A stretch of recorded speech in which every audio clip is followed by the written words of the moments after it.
Okay, welcome everyone to the West Virginia Stormwater Management webinar. We have never done one of these before that I can think of. I think we've always had in-person meetings, so welcome to something that we're trying new this year. And we'll be hearing from Sebastian Donner, who works at Shepherd University now teaching chemistry. And he is a PhD in chemistry, but we had him at DEP for several years as our stormwater specialist. So many of you may know him from that capacity. And we do miss you, Sebastian. There is an awards program that the announcement just went out for this week, the BUBBA Awards, Best Urban BMP in the Bay. And if you want more information about that, let me know or just Google it. But you can submit one of your recent projects to see if it wins an award among the Chesapeake Bay watershed community. And that's hosted by the Chesapeake Stormwater Network every couple of years. There is a cash prize for the top award, plus bragging rights for all the different categories. All right, and with that, let's go ahead and I'll stop sharing my screen and turn it back over to Sebastian Donner. Basically, what I did is one of my goals was to add to our stormwater manual, and to start it out a while ago, wanting to include additional things. And you know, after all, the Chesapeake Bay has made quite a few efforts and made some progress in terms of figuring out, you know, how to best address nutrient and sediment runoff. And so, you know, over the years, we've made some progress, and my goal is to basically add that to our stormwater manual, our 2012 manual. And so, in terms of what I'll go over today is a little bit about brief, you know, about the progress, how all this plays into regulatory aspects and MS4 permits and all that good stuff. And I will briefly address a comment about climate change and what we're doing with that. And but the most important part is taking a look at some of the BMPs and some of the tools that are available out there. And last but not least, a pretty big sector is basically private proprietary devices, manufactured treatment devices. Is basically where a company sells something that is supposed to, you know, reduce X amount of or percentage of certain nutrients and so on. So there's also, I'm going to say a little bit about that. But what all that's supposed to result in, it's not ending up being a revision of the manual, more an additional chapter. I call it Chapter 0. For 2000, I don't know, that can get named whatever, but basically it's more of a overview of what has changed since. Because one of the really important aspects is that the stormwater manual that we have, the 2012 version, is actually pretty decent, well, really decent, and stood the test of time. A lot of it is still being adopted by other states. And so basically one of the things that I did is put together a couple of top 10 lists. And based on, you know, some of the experiences we've had and some of the things that we like to see happening, and that to some degree are more easily implementable than other things. And one of the really, you know, from the get-go, especially for designers and engineers, it's the whole minimizing of impervious surfaces and to preserve the natural features that are already on site. And that's really big ones. They are basically self-crediting. Instead of cutting down some of these nice natural features where you have decent drainage areas, you know, the traditional way is to just grate the whole lot and then, you know, put stuff on it as you need it. But if there's the possibility for preserving some of those natural features, it really pays off in the end, both in terms of less expenditure and in terms of satisfaction by the new residents.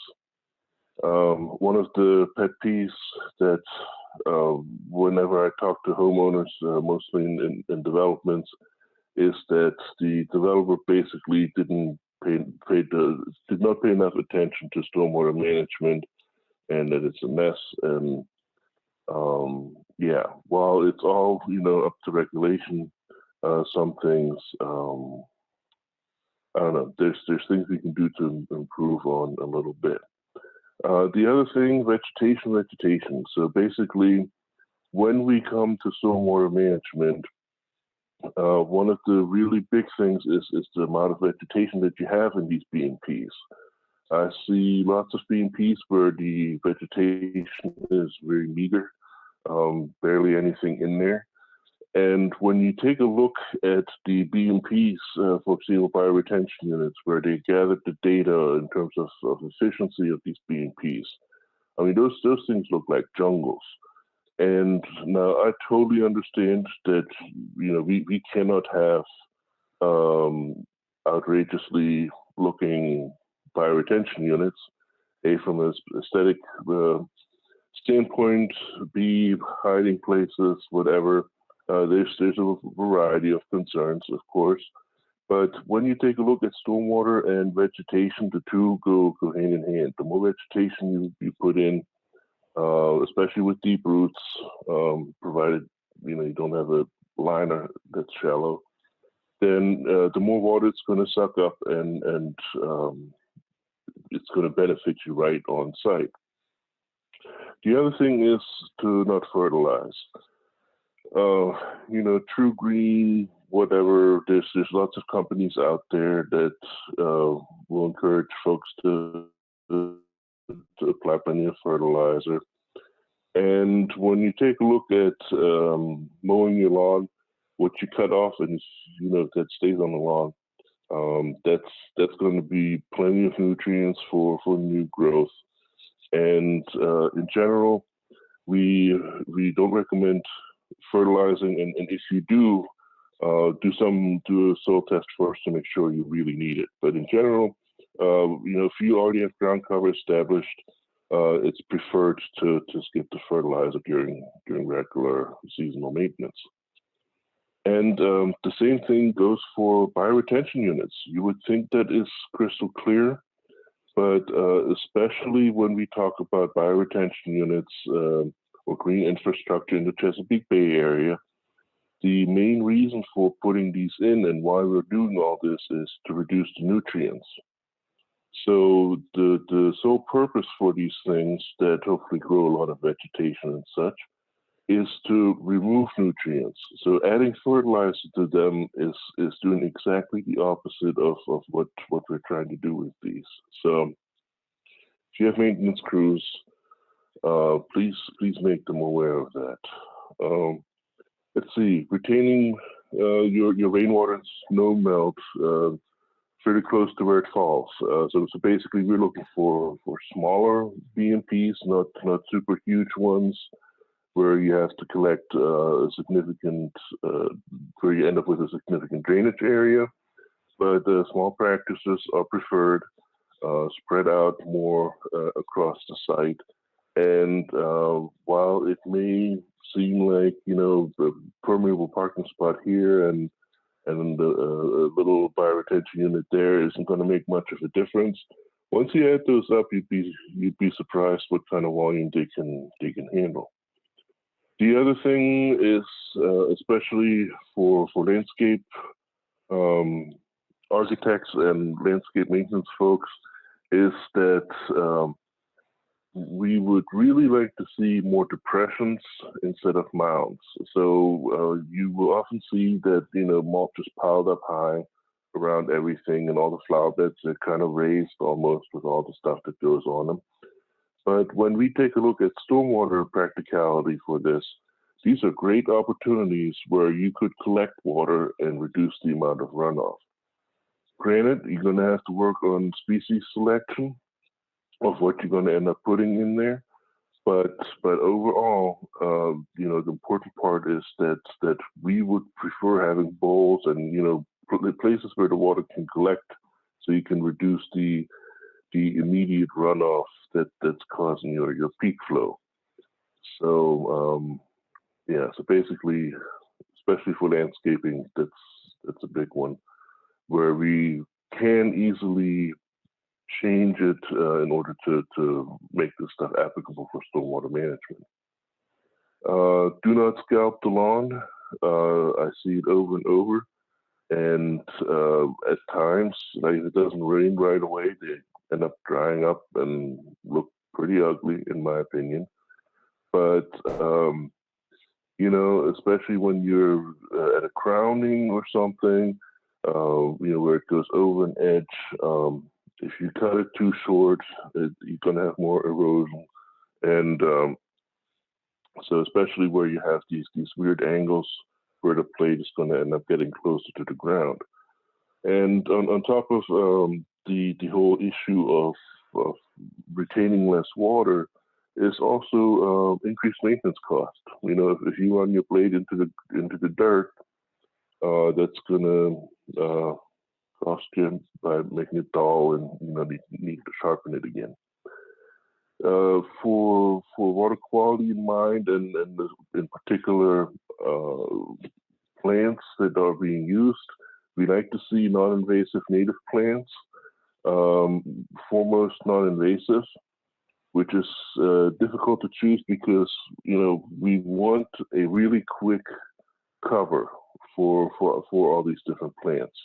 So, you know, we want stuff that grows quick and covers things fast, but we also don't want it to be invasive so that it spreads down the waterway or to neighboring lots. So the other thing is to avoid compaction. And that is a really difficult one, especially during construction. You're going to have heavy equipment there. So you are going to have some compaction. One thing that could be done is when you replace the topsoil to basically mix that in. If you plow the top half foot to like 6 to 12 inches, and make that permeable again by adding some topsoil to it, or maybe sand. That will help also with infiltration. When you take a look at most developments, the ground is pretty rock hard all around it, and then you have your quarter-inch of turf, and you know that's it. So you really have a disconnection with a lot of these turf areas in terms of disconnection between the actual turf and groundwater and infiltration and all that. So because underneath the turf it is still really rock hard and compacted, the water can't get through there as easily. The other thing is what type of grass do you end up using? You know, deeper rooted grass is better in terms of creating more aeration into the soil and more infiltration capabilities. But those are just some possibilities here. And one thing that we start more and more towards is reusing rainwater.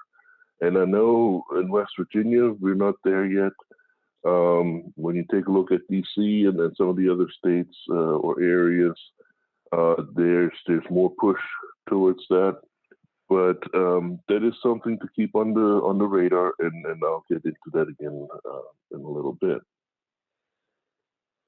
Let's see. So when we talk about this particular update, so basically I did not feel like reinventing the wheel, and I just went to the source of, you know, where folks have already done the work to take a look what BMPs, how can we improve them, what's the best standard to use at this time.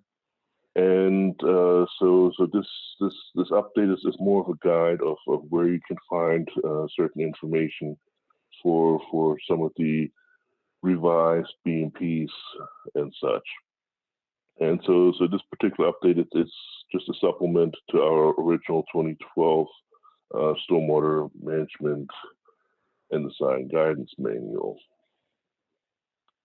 So when we take a look at the progress, you know, in 2012, Center for Watershed Protection put together this manual for us. And this was one of the first versions of detailed towards the green infrastructure and then towards these BMPs. And so it was ended up being the basis for a number of other of their manuals that they've made over time. But each time, you know, things get revised, improved, and Center for Watershed Protection has been doing these manuals for a while now. They're pretty proficient at it, and you know, so we've learned a lot, and they're also involved with research and such. So, you know, taking all that knowledge and implementing that into a comprehensible document is a bigger task than I had first hoped for. After a while, when I decided that I wanted to revise the guidance manual, I realized I'd bit off a chunk that was way too big to chew for me.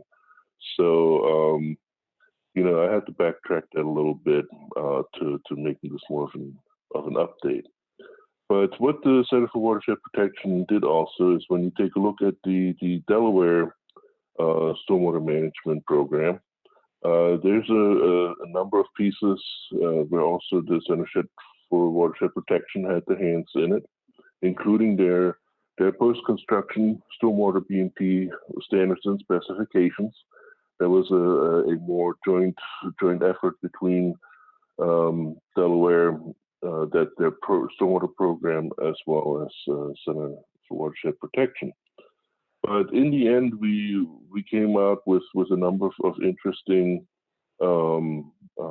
improvements to the BMPs that are nicely identified in this particular guide.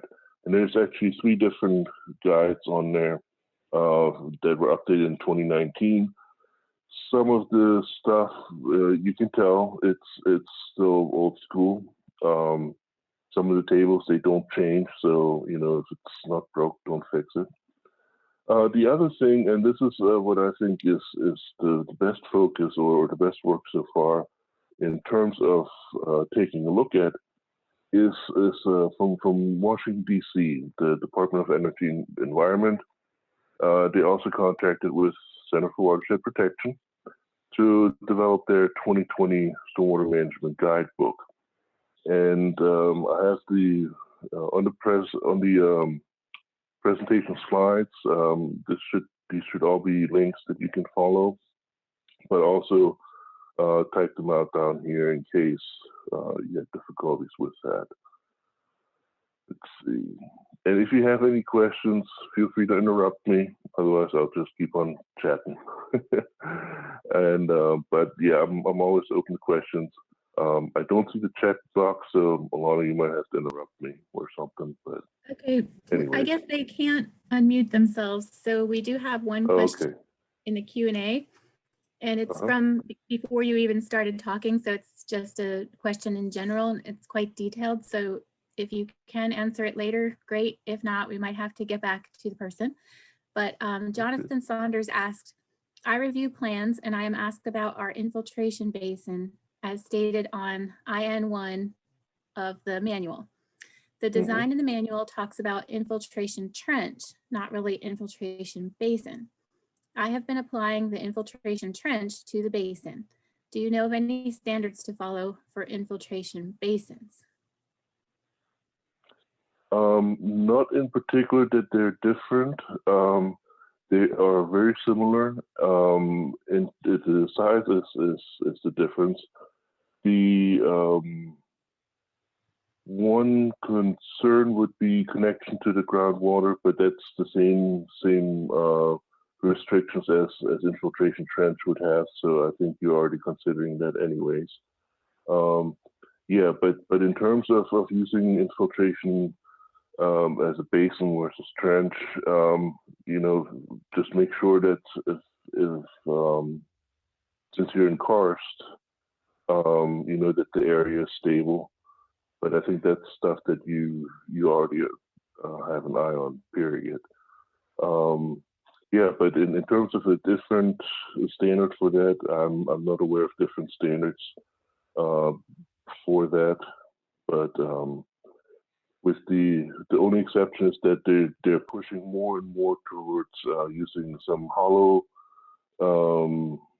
options within the infiltration trench or infiltration basin, where you can basically increase the underground storage of water, the temporary storage, which will help with your design volume. But I will get into that in a little bit. Okay, thanks. That's it so far. Okay. All right. So when it comes to stormwater management, there's also plenty of mistakes that we've made along the way, and some of them I've listed on here. And yeah, so one of the biggest, and this relates to the first top 10, is with preserving your natural features. I mean, that is money in the bank, and you know, if you can at all preserve some of those and mark them, they have to get marked extremely well. When you have your limit of disturbance, and I've seen it on sites where they try to save certain trees and you know, little pockets here and there, and it was just a mess because signage, I guess, was insufficient. You know, so a lot of that stuff got plowed down anyways. But so when you do decide to preserve some of the natural features on the site that you're developing, make sure that those get marked extremely well. That little stake that usually shows your LOD isn't going to cut it, since it is within the area where people are working. Folks will plow that right under. Let's see. Insufficient ponding depth, and this is something that I personally feel is really problematic. Where so basically, whenever you have bioretention units, and I meant to supplement this presentation with pictures, I just didn't get to it. But basically, where you don't have enough empty space on top. 50% of the volume, the design volume in terms of what should get retained by retention unit, is in that free space, in the including the ponding depth. So when you design these bioretention units or rain gardens, it is extremely important that we have that empty space on top, because that's where at least half of the water should accumulate during heavy rainfall, and then slowly infiltrate or filtrate. And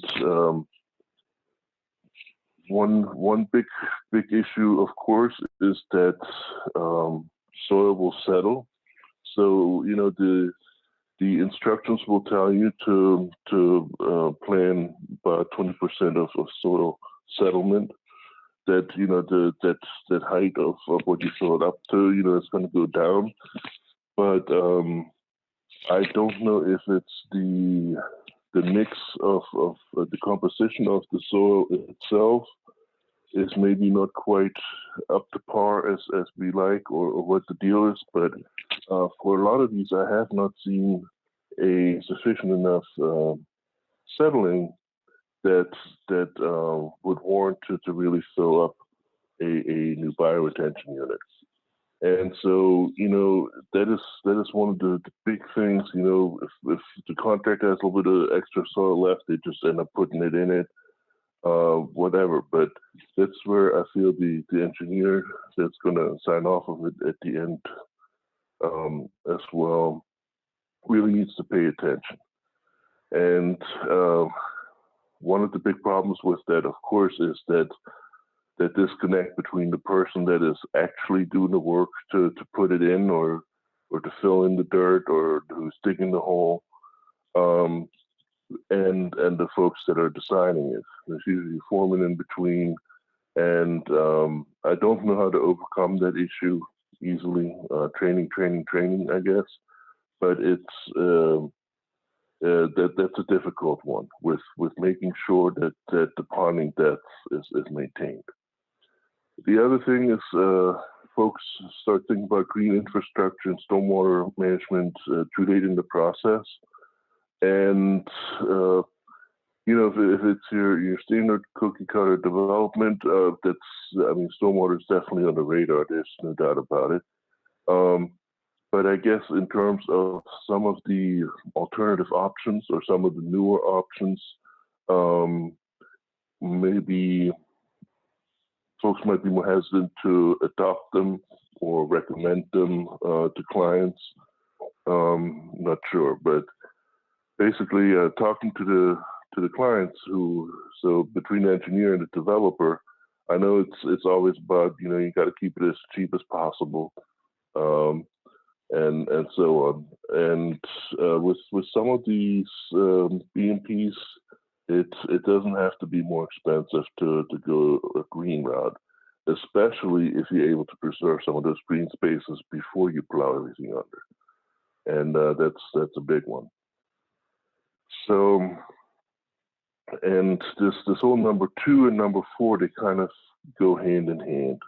It's that when something gets constructed, a BMP, it doesn't always align with what the engineering documents say or what the standard should be. So that is one of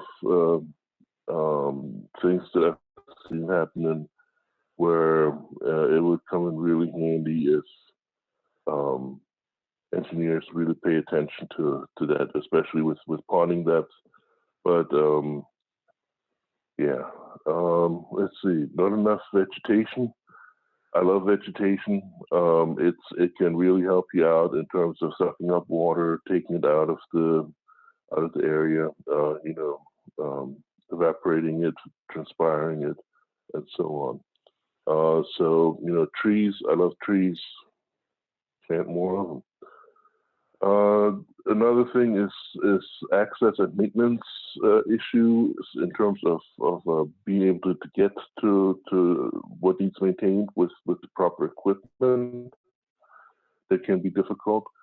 I've seen people fence in the entire stormwater pond type deal, or without a gate at all. Like, well, it was a mix of a wetland and stormwater pond, but they put a heavy-duty fence all around it with one little, like, where a person can walk through access, but nothing where equipment could go through. So, you know, that's keep that in mind. Accessibility when you build it, when you design it, when you place it, that kind of thing.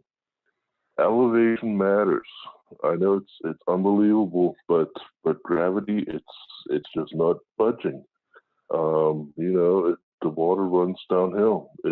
No matter what I do, it just will not go another way.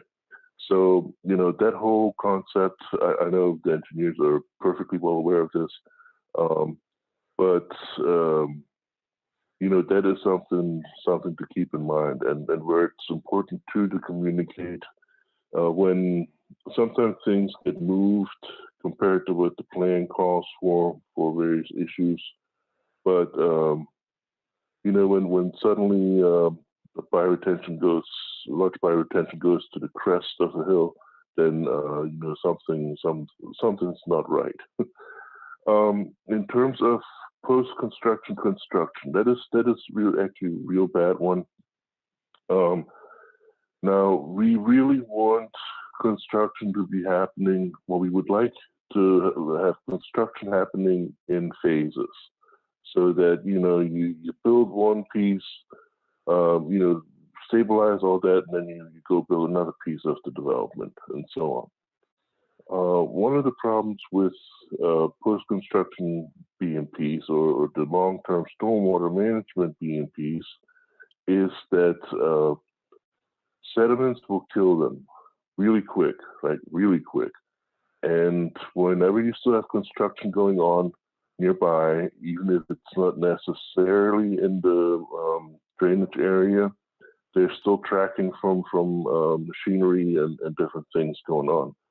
So avoiding contamination of your BMPs prior to everything being stabilized is really important. And when you end up having some out parcels that get developed later on, that can be detrimental to something downhill from that. So it's really important to utilize those berm or like this sacks, like basically erosion control type materials that also block the inlets to these particular BMPs. Another thing, maintenance. Almost every BMP, if not every one of them, needs some kind of maintenance. And whether that is taking a look that the trash or vegetation is not blocking the outlet or the overdrain flow, whatever, there's somebody got to keep an eye on it, and somebody needs to be designated to do so. So that's where maintenance agreements come in really handy that are best filled out before the ownership changes hands from developer to HOA and so on. And most important probably is communication. Whenever you do the stormwater stuff, if you would have asked earlier, I could have told you, blah, blah, blah. But so basically, communication is key, just as with everything. If you have to work with other people, if it's not solely, the project solely relies on you, you're gonna have to do some communication, and more is better. Obviously, you don't want to drown them in emails or whatever, but make sure expectations. Everybody's on the same page in terms of what these BMPs are intended to do or intend to do, and also what the limitations are. Because it's a whole lot easier to address the issue of, well, I'd rather have it controlled for 2 inches than, when you first assign your stuff, as to come at the end, final handover, be like, well, I really wish, you could treat more of this rain. So, and that is, well, we'll get to that in a minute. In terms of regulatory aspects, so there's a couple ways of thinking about this.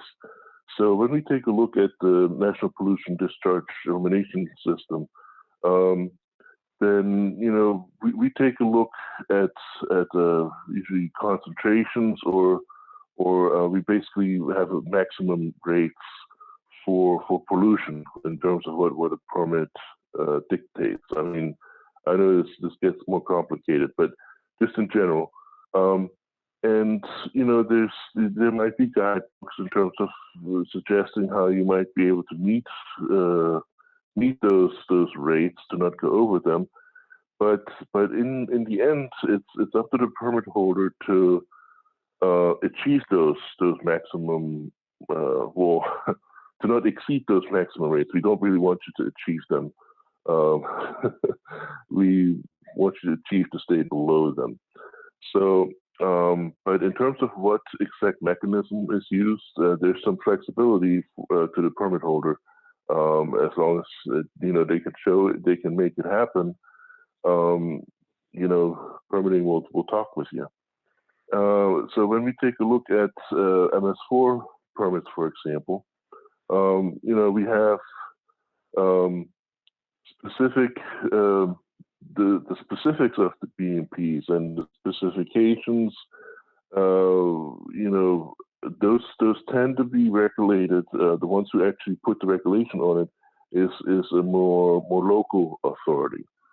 Whereas, in terms of providing the guidebooks and things like that, that gives you ideas and ways that should help you reach those goals. And I think that's where a little bit of a disconnect is between local authorities and state,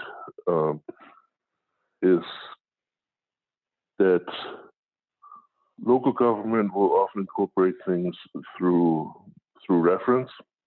So by basically saying, if it's in the West Virginia Stormwater Management Manual, it works for us type deal. And which is great. There's absolutely no problem with that. But the other thing too is as we move through time, more and more methods become available. And one of these things is going to be our manufactured treatment devices. And that's a whole other issue that I'll get into in a little bit. But the important part here is that the MS4 permit holder has some flexibilities in terms of what BMPs it is willing to accept and what are the minimum specifications they have to meet, whether that is in terms of pollution reduction or however they want to phrase it. There's basically the local community has a little bit more say in this. And that is one of the beautiful things about the MS4 permit. It is not a strict, this is how you're going to have to do this. It's more of a, please take a look at your community and see how you can reduce stuff, preferably to the maximum extent practicable. And so it's the MS4 permit is kind of designed to push or strongly encourage local governments to take a look, assess their situation, and plan for the future with regard to stormwater management. So how does EPA fit into all this? So, well, first of all, funding. They've been providing a decent amount of money to make the SO Bay program happening. And they are also working with the Chesapeake Bay Partnership, which is the 6 states and Washington, D.C. that are within the Chesapeake Bay watershed, on reducing nutrients and sediments. So that does, and the reason why I bring this up is several, especially in this order. EPA helps us to make sure that what we figure out at the Bay, within the Bay program, the BMPs that we approved, and the methods used, that those are legit. That they're not pulled out of the hat and somebody just says, hey, we should do this.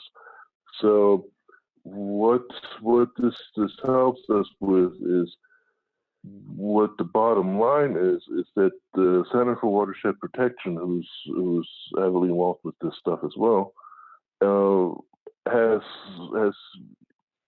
incorporated this kind of knowledge, what is partially funded through EPA, into the stormwater manuals, and each time they make a new one, a lot of that information that has been gained recently gets incorporated.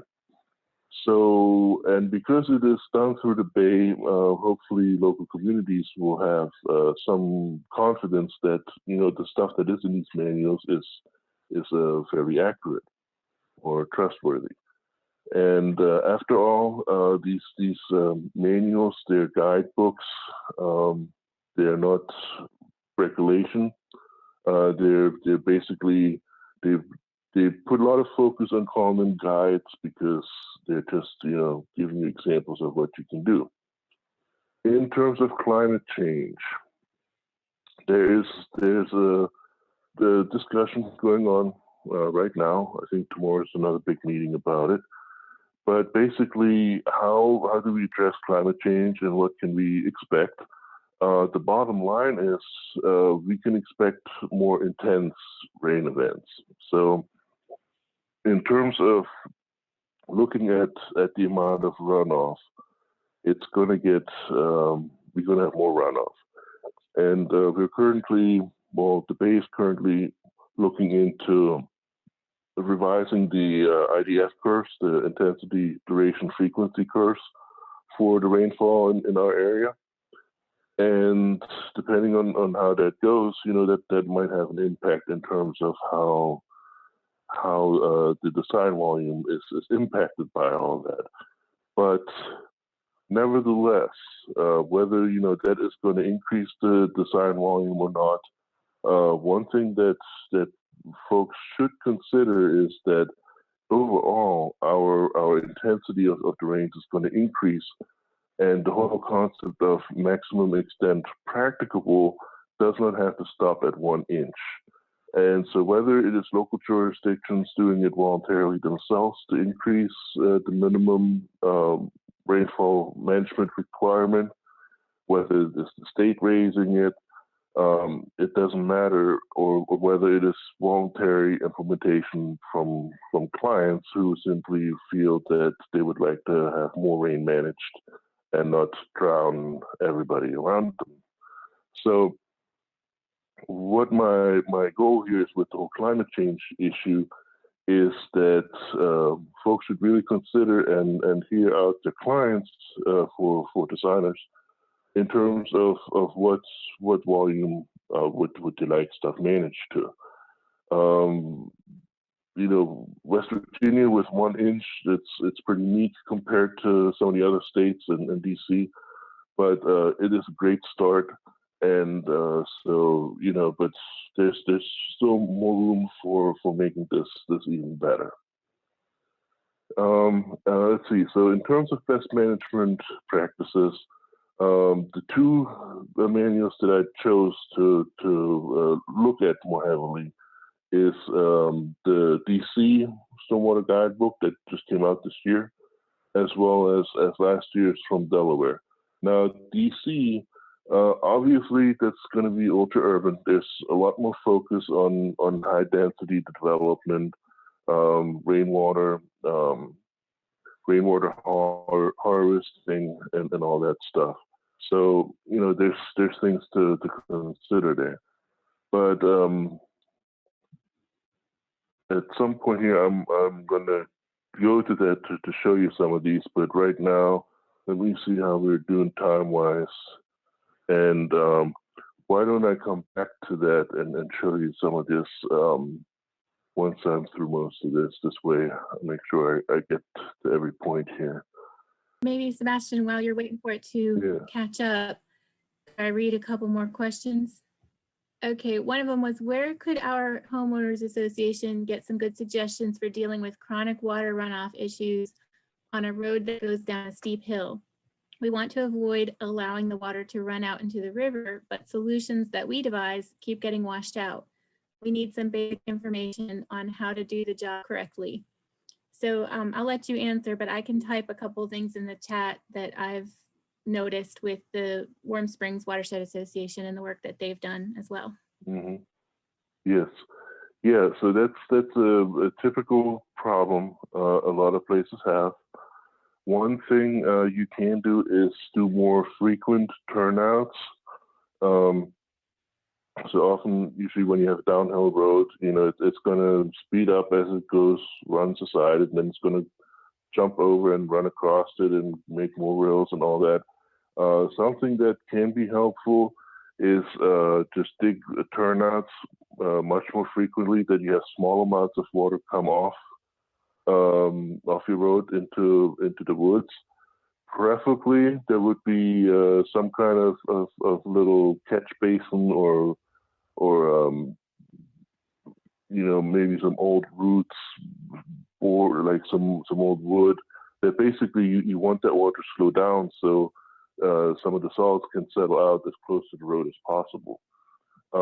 If you actually have a little bit of a dugout there or a sediment trap, you can then technically actually recuperate those sediments that ran off your road and put them back on the road. And I know that's a cat and mouse game, but still, that stuff that you end up putting on the road, it's not the cheapest either. So try to regain that if you can. The other thing is vegetation. More vegetation, the better. But then again, if you are in the woods already, that's difficult to accomplish with limited amount of sun. So there's always trade-offs. One thing that I want to say to that aspect is don't cut down trees to build something else. Trees are going to be your best mechanism for alleviating rainwater and in terms of sucking up water and doing evapotranspiration with it. So trees are always a top priority, in my opinion. I mean, other people will tell you something different probably. But yeah, the other thing, and Alana, you might have put that already in the chat box with the hugelkultur or hugelkultur. It's basically putting some swales up across well, I mean, if you still drive on it, it's not going to be as beneficial because you're going to run it down. But basically, put bumps that will in the road that will make the water drain off to the side instead of running down the road itself. When your water runs down the road itself, it's going to pick up speed. It's going to pick up a lot more sediments. Whereas if you let it run out to the side into vegetation, that's hopefully stabilize the soil, then the sediments that washed out with it will settle out, and by the time the water gets to the creek, it will hopefully be a whole lot cleaner. The other option is at the bottom of the hill before it runs into the river, and it all depends on how much space you have there. But for example, do something like a level spreader into a meadow or something like that, where basically all your water comes down there and you spread it out in a horizontal fashion, so that it has to go over a board with a much wider area. So the wider the area, the slower the flow.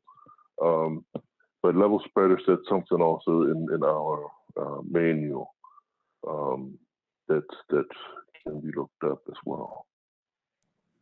Okay, thanks. And the other question, I'm trying to get clarification from Bob by the end of your talk. Hopefully we'll be able to ask you that one too. So go ahead. All right. So in terms of stormwater management resources, there's a lot of stuff out there. Now, obviously, the best one of all is going to be the West Virginia Stormwater Management Manual, but you already knew that. So obviously, that's going to be number one. But there's also places that will keep up the information, that are heavily involved with the Bay program and are able to keep up with the latest and greatest, and make information about those things available. And one of those is the Chesapeake Stormwater Network.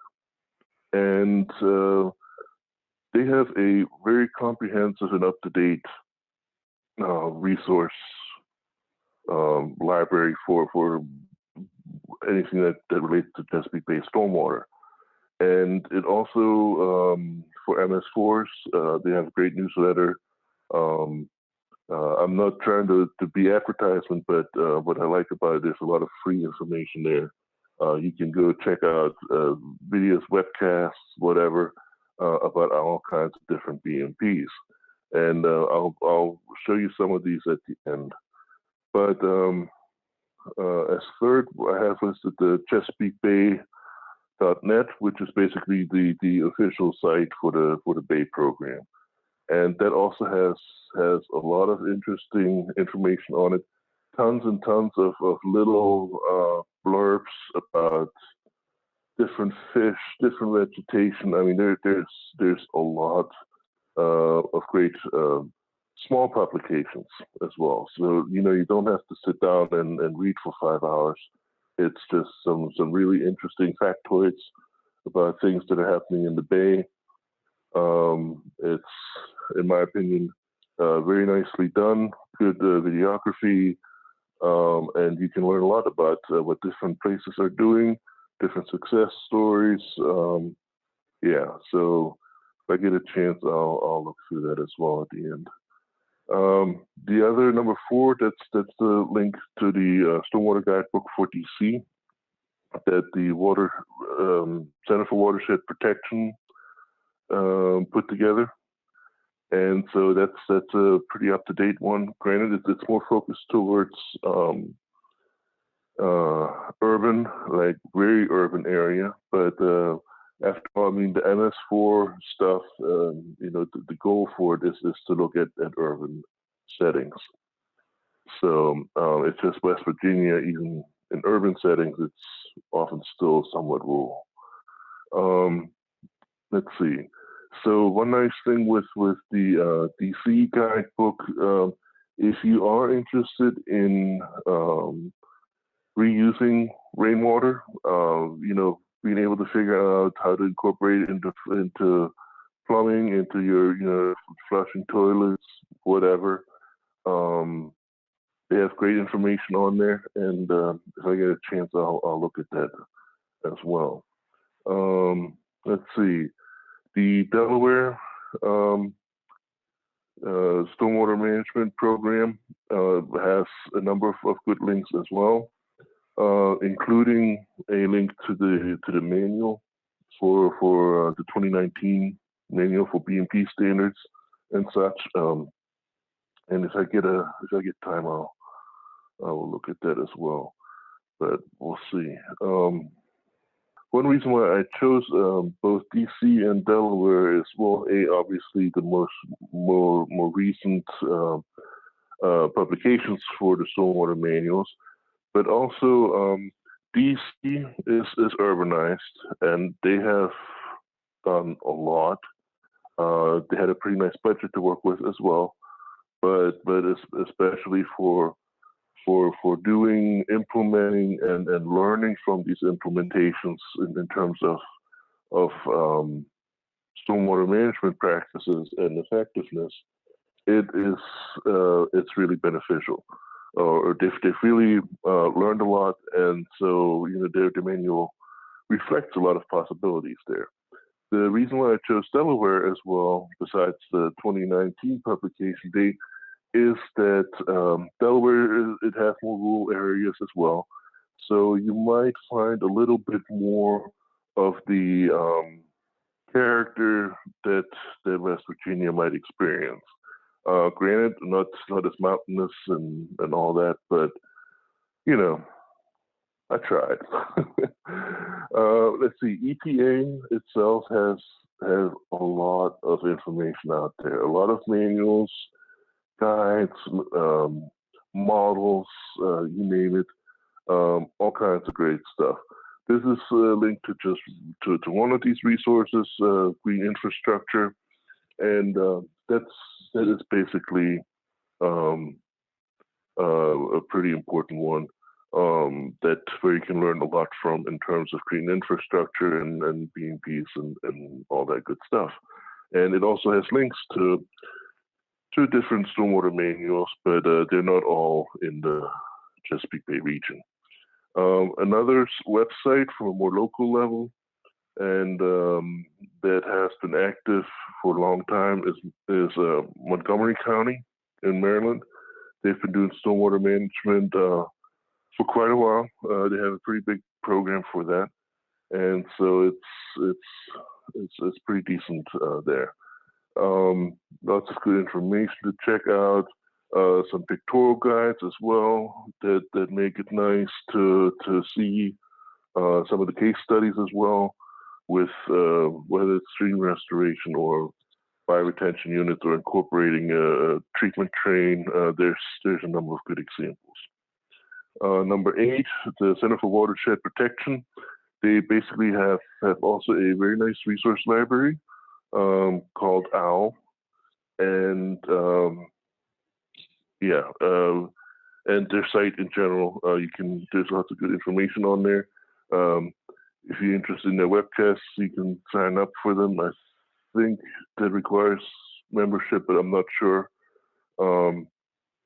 Wiki Watershed is where you can basically figure out different info about sites, especially how it relates to the water and water quality. And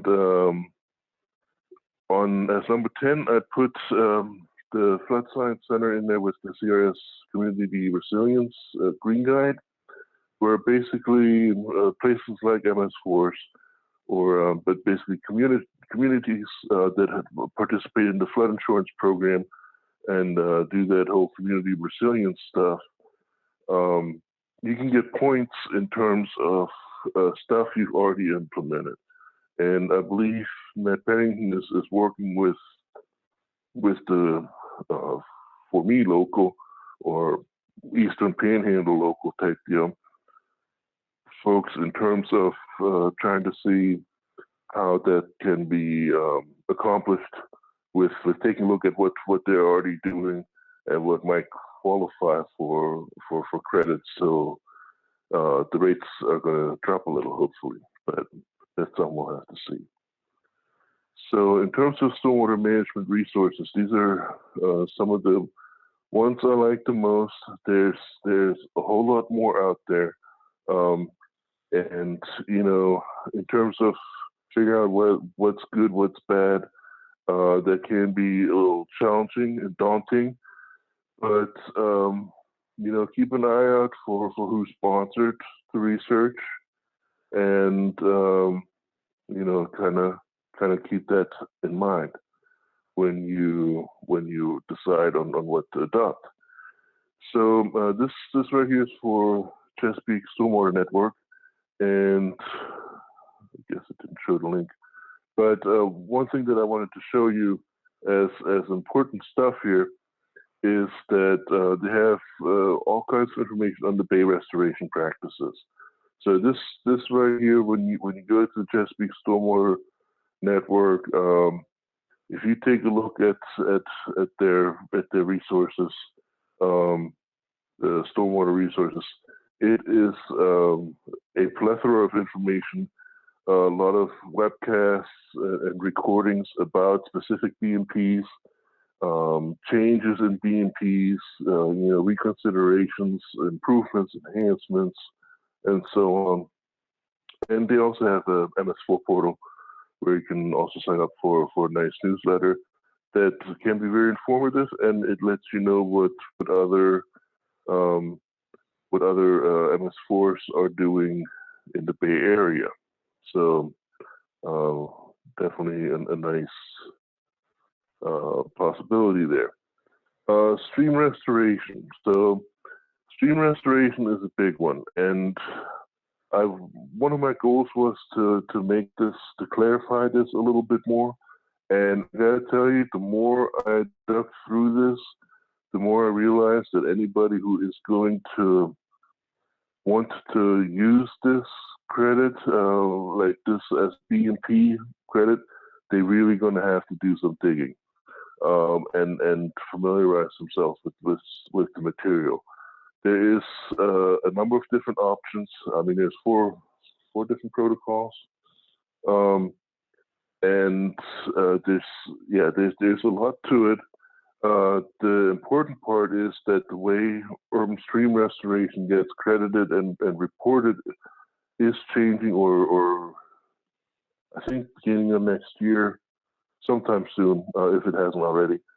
But that is going to make a big difference in terms of if you want to get maximum credit for doing stream restoration, whether it is urban stream restoration or agricultural stream restoration. There's still going to be you definitely going to have to look at the details in terms of what might fit. In terms of what DEP accepts for documentation and requirements for this, we for the most part go by the expert panel reports. If you can justify things based on that type of thing, chances are you'll have a positive response regarding your what you want to do. But make sure you hatch all that out before you start doing it. With a lot of these, there's monitoring requirements and things like that. So if you start digging and you don't have data already, then you're already lost. So there's, if you do urban stream restoration or agricultural stream restoration, definitely look at some of these resources. Biochar. So I wanted to include a nice section on biochar, but I haven't found ultimately conclusive results yet for the poultry litter project. So Matthew Pennington and Eastern, they were doing a project with using some of this biochar made from poultry litter. Has really unique.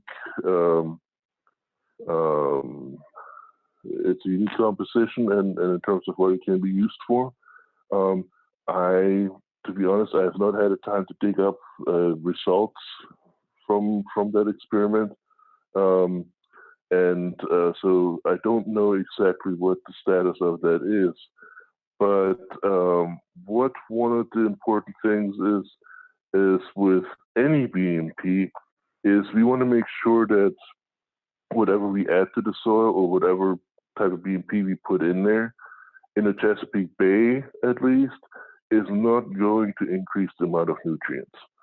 So that has always been one of the concerns with making char from poultry litter, that all of that does get captured and immobilized type deal. So I don't have enough data yet to justify whether to say let's all use poultry biochar or not, but that is something to look into and keep an eye on, because if we can use all the poultry litter that is made for other beneficial purposes, so turn it into a product instead of just keeping it as a waste, then that can have a positive economic impact. And with West Virginia having tons of poultry litter, there's potential there. Some folks, look at it by mixing it with biochar made from wood chips, for example. I mean, we have pretty good timber industry as well, so a lot of refuse left over from that. But I think the important part is that your stuff gets mixed before pyrolyzation to make sure that there's enough binding sites for the nutrients to mix well. But anyways, stay tuned for the biochars as a soil amendment. I would love to include that and be affirmative of that, but we'll just have to wait and see what the nutrients aspect is and all that. But the bottom line is biochar, depending on how it's made, can be very, very useful. It's absorbent. It's definitely beneficial in terms of soil amendment, what all it can do. But you have to take a look at how it's made. Whether it's smoking out the whole valley or whether it's made somewhat sustainably, and so on. The pretty much last thing that I have on here is about manufactured treatment devices. And that's basically proprietary stuff where what they do or what they claim to do doesn't fall within the specification of standard BMP. You can have some BMPs that basically will mimic a infiltration device or a filtration device. And, some of those, does it really work? Does it not work? Whose data do you go by? Do you trust the manufacturer's data? Do you want a tertiary party to confirm that? All that kind of thing is where the Bay has been trying to work on that over the last 5 years or so. And so has the Water Environment Federation. They've also been working on that. And there have been a few tries over the last 2 decades in terms of doing something like that, but most of them fizzled out. for one reason or another.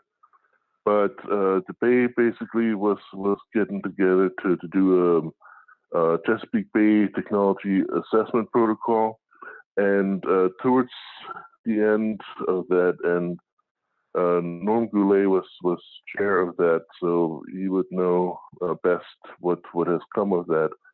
But we figured out that the work that we were doing was kind of parallel or similar in terms of what WEF was doing. And so at least last time I was on the call with that was we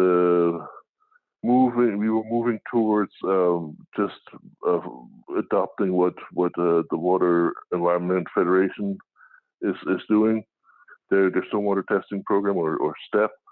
And so I'm thinking that hasn't changed yet. Now, over the last year or two, WEF has kind of put that ball in another one of its spin-offs, the National Municipal Stormwater Alliance, which is, I believe, strongly affiliated with WEF. But that they basically would host the National Center for Stormwater Testing and Evaluation of Products and Practices. Now, I do not know what their current status is on that, but at some point, one way or another, manufactured treatment devices industries was going to want to have an answer on, how can we get acceptable credit for this? And one thing that was decided a while ago, that if we ever going to accept manufactured treatment devices, they would go under stormwater treatment devices, not runoff reduction type deal. So in terms of the amount of credit they can receive, this might be limited, but then again, it depends on the jurisdiction, So if a local jurisdiction wants to approve a certain MTD, a certain proprietary device, and state says it's fine, then by all means use it. In terms of the Chesapeake Bay getting credit for it, that might be a different story. Probably it depends on how we would work it, but the Bay probably wouldn't get credit until we have something like the STEP program worked out. So that would be important in that regard. Let's see, and I think, that's basically it for the presentation. I think I'm running close on time here. So what this picture is of basically is one of these very sad, it's supposed to be a bioretention unit, I believe. Obviously, this is a sad situation here. You have the inlet completely demolished. A lot of sediments have come washed in. I don't know if they would do more construction afterward, but you've got a lot of fines coming in over here. The vegetation itself looks miserable. I don't think you get a lot of evapotranspiration. The lawn, extremely shortcut and very compressed, so that's a bummer. But the good news is it does have overflow control structure. Even though I think they probably could have made that a little bit higher given the surrounding depth. But yeah. And while you're on this slide, Sebastian, this kind of relates to a question that Bob had that he clarified. I guess earlier you were talking about sediment clogging the best management practices, and he wondered if you could speak to the benefit of having a 4-bay. Yes, 4-bay saves the day. So basically, whenever you have bioretention units or rain gardens, infiltration units, anything where you have soil that's or where your water's supposed to filtrate through type deal. When you have sediments run into that, which around here is really fine soil, so the particle size is very fine, and that will wash through the top layers, and at some point, you will have a choker layer, or you will have filter fabric, something like that, and it will choke it up pretty good, depending on how much fines you get. So in this particular example right here, I don't think you have much infiltration going on in this area at all. You might have some further down this end, but whenever you have sediments filled up, you're gonna you're gonna decrease your infiltration rate, and you're gonna end up with more standing water, and that sometimes will end up lasting more than the 48 recommended hours. So one reason to combat that is by using the 4-bay. So you built your nice bioretention unit, filtration unit, infiltration unit, whatever, but you take a small portion of that, preferably where your inlet is. If you have multiple, you can have multiple 4-bays. That's no big deal. But you basically make you take a small piece of that and make another border, whether that is a level spreader, whether that is just a pile of rocks, something to slow the water down, preferably where it filters through, with a berm of soil or something, or where it flows over top if it's too much water. But this way you can do your maintenance in that little 4-bay or pre-bay, instead of having to redo this entire bioretention unit. All you gotta do is do your maintenance on that little itty bitty cell there, and you can call it a day. So you might end up scraping off the first 3-4 inches of media in that 4-bay once or twice a year, but that sure is a lot less costly, a lot less takes less time than if you let all that sediment spread all over your bioretention unit. And then that right here would get really expensive, because you're going to have to take out all the plants, which I know not much of a problem here, but you would have to dig up all your plants, all the top here, and just to see how far down the problem is. That's the other thing with having an observation well. Observation wells are good in terms of letting you see potentially where the problem is. If you have ponding water and you look at the observation well and then it's dry in the bottom there, then your media is clogged up, and that's going to require rehab. But yeah, pre-bays are really important, and will really save you money in the long run. Okay, we have about 8 minutes left and 2 open questions. So one is from Jonathan, and he's asking about the stormwater wetland design section, I believe, where it says dry and wet ponds are not really effective, and the manual states that they can be needed for wetland design. So the word "can be" kind of suggests that it's not required. Should wetland criteria be applied to wet and dry extended detention ponds? And he said we can get back to him later if needed. Yeah, that's probably a more difficult one, because it would depend on the situation there. Because in order to do wetland consideration, you gotta have the right soil type. There's a number of things that need to be right in order to even bother considering that. So yeah, I think that'd be a good one to get back to in person later. Okay. And then Roger is asking, does the soil amendment have to be replaced periodically? If so, how do you know when it needs replaced? So while you were answering the last one, Sebastian, I looked up the soil amendment chapter in the manual, because the first thing I thought of was every one of these chapters has a maintenance section. But Roger did his homework, because it does not deal with replacement of the soil in the maintenance section of this best management practice. So this is, a question that can be raised even after you've read the manual. So do you have any experience with that? Yes, and the thing with that is that one of the nice things is, if you take a look at the at the DC manual, that actually has a good, much improved maintenance section. I think the other one does as well by now already, but especially the DC one has great maintenance on that. In terms of when to replace that stuff, that really it depends on in terms of when is the soil due. Is it clogged yet? Do you have compaction going on? And what's the deal with that?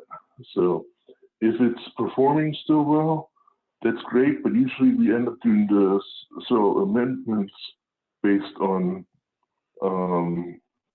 to increase infiltration.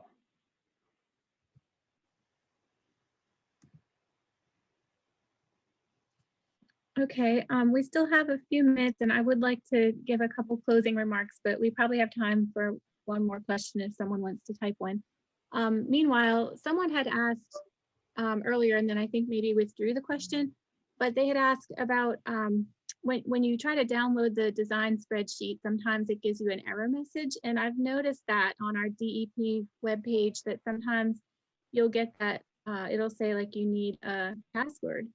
Sometimes you can get past that by just keep on clicking and it will let you download the spreadsheet anyway. So I'm wondering if anyone else on the webinar has had that experience and how you got around it. But meanwhile, I'll be happy to email the newer version of the spreadsheet to anyone that needs it. That's the design spreadsheet that goes with this manual. Yeah, I had the same problem. You did? With the password thing, and I just tried it a couple times. Eventually, it worked. The other thing too is the Virginia spreadsheet. That actually also includes nutrients, but they have some of the other the factors are locked in type deals. So I don't know if it's going to be as helpful.